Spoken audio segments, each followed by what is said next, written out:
I'm talking about supply and demand zones, the same zones that institutional traders use to enter and exit the market without leaving obvious footprints. In this video, you'll learn exactly how supply and demand works, not in theory, but in real practical terms. We'll break it all down, what these zones are, how to find them, how to trade them, and most importantly, how to use them like smart money does. Let's dive in. To understand supply and demand zones, we need to start with the most basic question. What moves price in any market? The answer is simple: an imbalance between buyers and sellers. When there are more buyers than sellers, price goes up. When there are more sellers than buyers, price goes down. But here's where it gets interesting. Price doesn't move because of random traders like you and me. Price moves because of big players, institutions, banks, hedge funds, the ones placing multi-million-dollar orders. These players can't just enter the market anytime they want.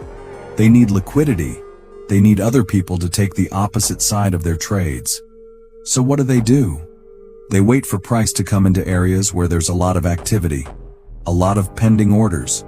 They step in, buy heavily, and cause price to shoot up. Or they sell aggressively and cause price to drop. Those zones, where price makes a strong move after a base, are what we call supply and demand zones. A demand zone is an area where strong buying occurred, causing price to move up fast. It's where big players entered long positions.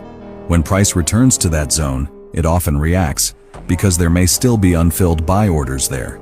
A supply zone is just the opposite. It's where strong selling happened, leading to a sharp move down. When price comes back to that zone, sellers may step in again and push the price lower. But not every bounce is a valid supply or demand zone.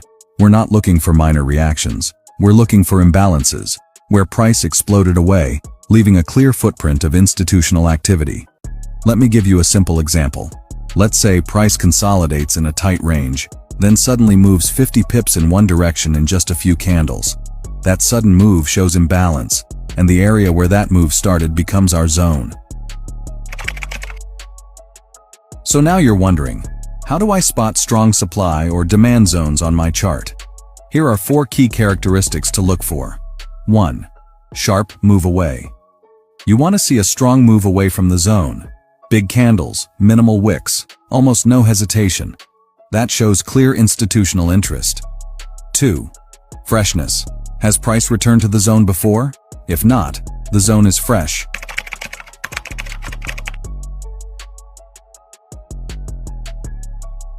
Fresh zones have higher chances of success because the orders inside them haven't been filled yet. 3.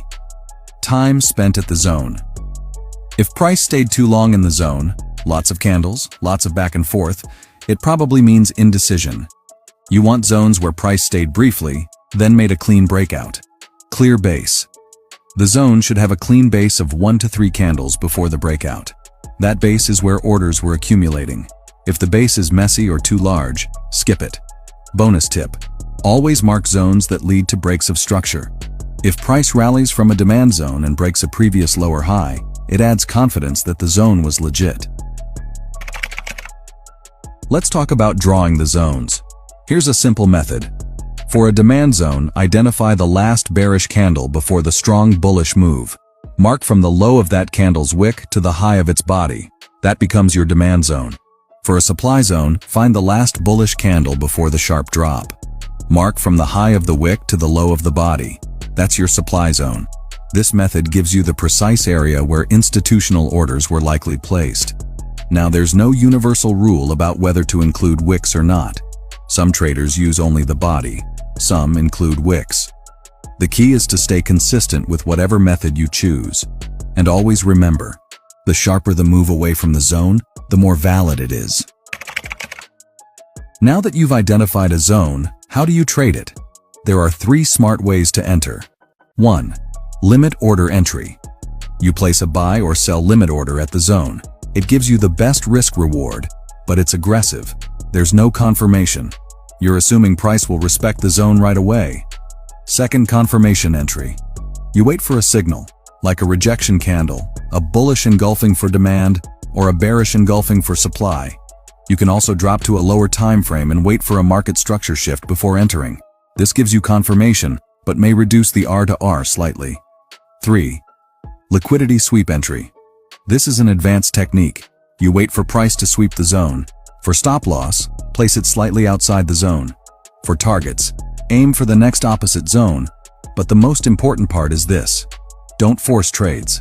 Let price come to your level, show you the reaction, then enter with discipline. Let me walk you through a real example. You notice a base of 2 small candles, then a big bullish candle that breaks structure. You mark the last bearish candle before that move, from wick to body, as your demand zone. A few hours later, price returns to that level. You enter long. Your stop is 8 pips. Your target is 24 pips. A clean 1 to 3 risk-reward setup. This is the kind of setup smart traders wait for. It's not about trading more, it's about trading better.